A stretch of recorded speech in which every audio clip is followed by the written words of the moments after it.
सफल बने, समर्थ बने, पावन बने जीवन। मीठी मुरली सुन के पाए सुख सघन। आज का चिंतन, आज का चिंतन। ओम शांति। Good morning.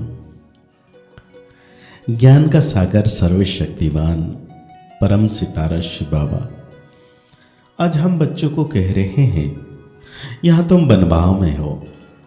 अच्छा अच्छा पहनना, खाना, यह शौक तुम बच्चों में नहीं होना चाहिए।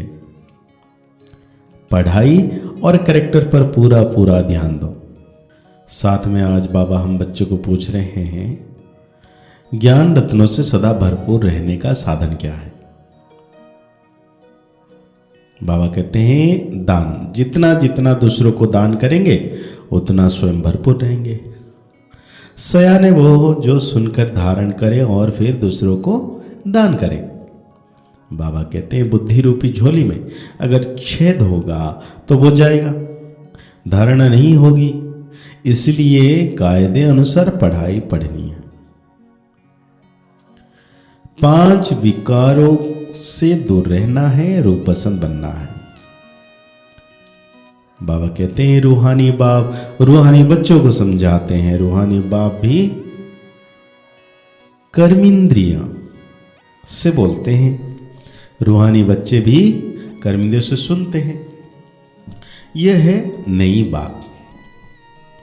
दुनिया में कोई मनुष्य से कह ना सके, जैसे बाबा कहते हैं वैसे और कोई कह ना सके। बाबा कहते हैं तुम्हारे में भी नंबरवार पुरुषार्थ करते हैं,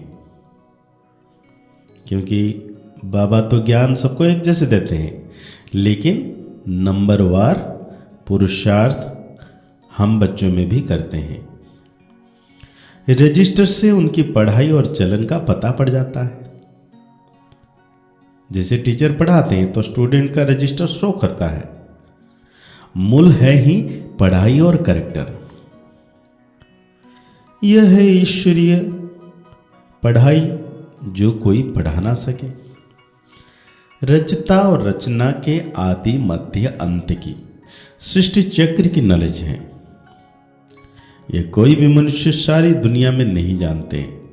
ऋषि मुनि जो इतने पढ़े लिखे अथॉरिटी हैं, वो प्राचीन ऋषि मुनि खुद कहते थे कि हम रचता और रचना को नहीं जानते। बाप ने ही आकर पहचान दी है। बाबा कहते गाया भी जाता है, यह है कांटों का जंगल। जंगल को आग जरूर लगती है, फूलों के बगीचा को कभी आग नहीं लगती, क्योंकि जंगल सारा सूखा हुआ है। बगीचा हरा होता है, हरे बगीचे को आग नहीं लगती।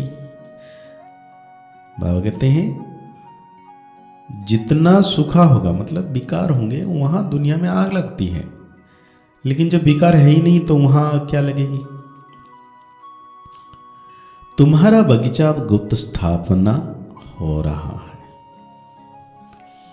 बाबा कहते हैं तुम जानते हो बगीचे के फूल खुशबूदार देवता बन रहे हैं, उसका नाम है ही स्वर्ग।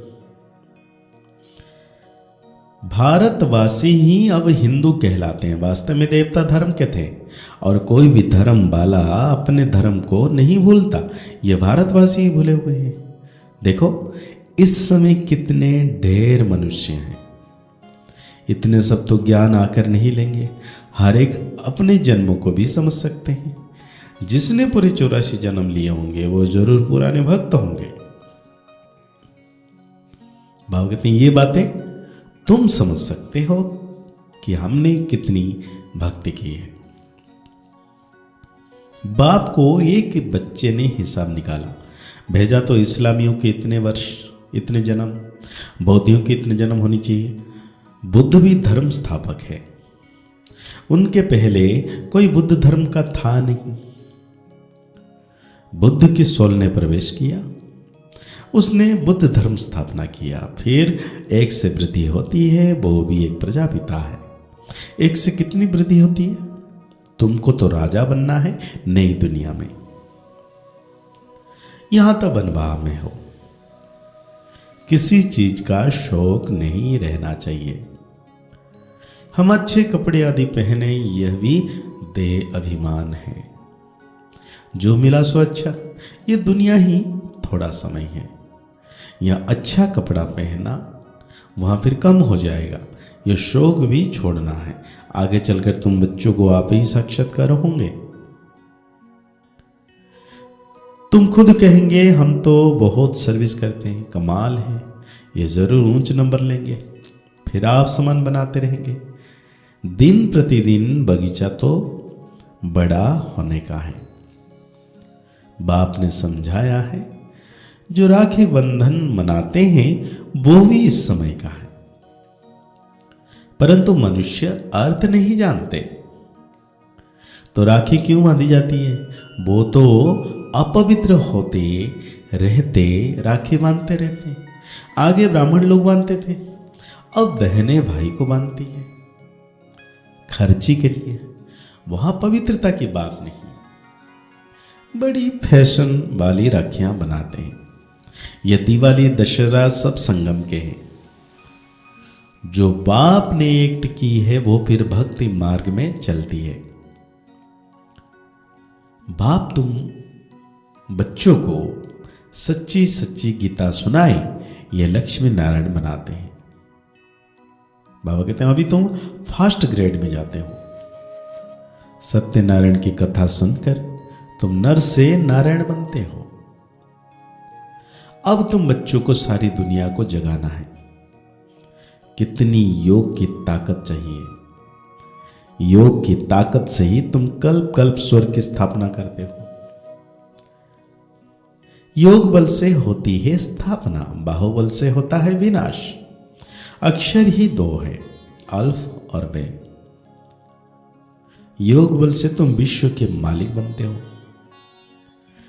तुम्हारा ज्ञान बिल्कुल ही गुप्त है। तुम जो सत्व प्रधान थे वो तम प्रधान बने हो।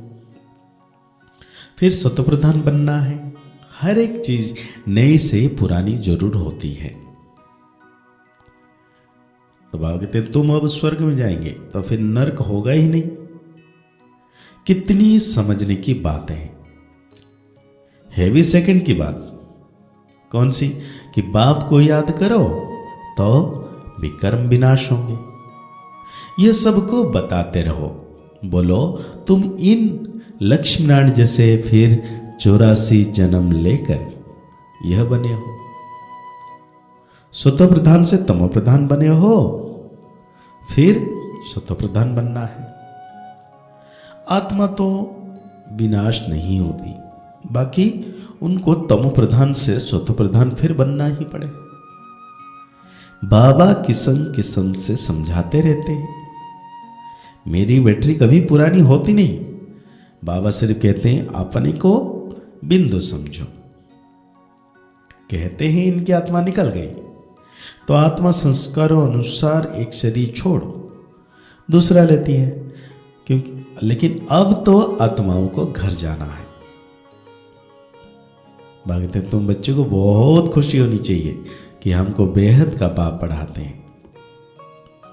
अथाह मिल्कियत मिलती है। दिखाते हैं सागर से देवता निकाले रत्न की थालियां भर भर के आए।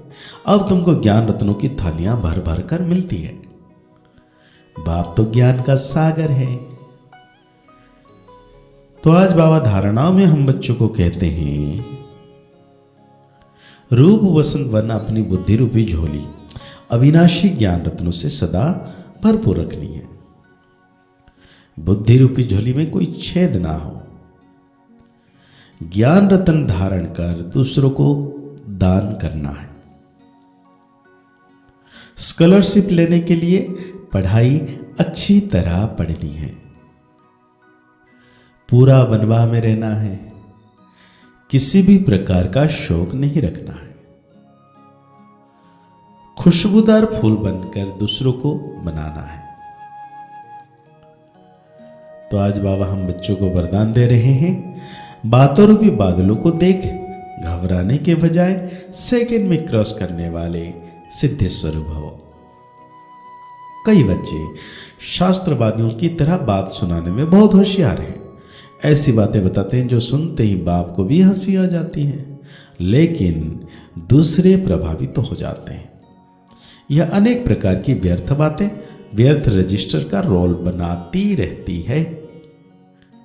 इसीलिए इसे तीव्र उड़ान भरो, इनोसेंट बनो, बाप को देखो, बातों को नहीं। ये बातें ही बादल हैं, इन्हें सेकंड में क्रॉस करने की विधि से सिद्धि स्वरूप बनो।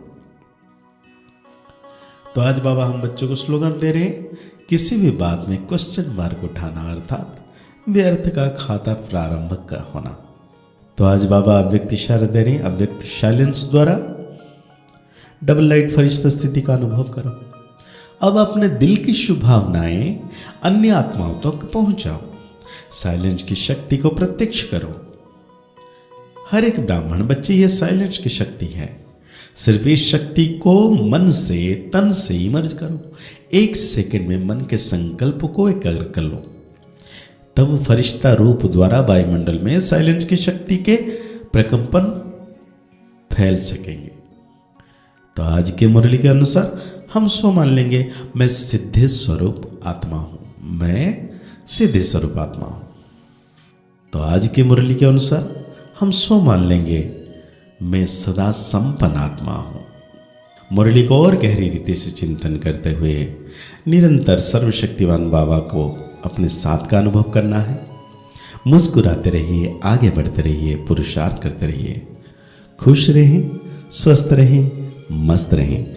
ओम शांति, ओम शांति, ओम शांति।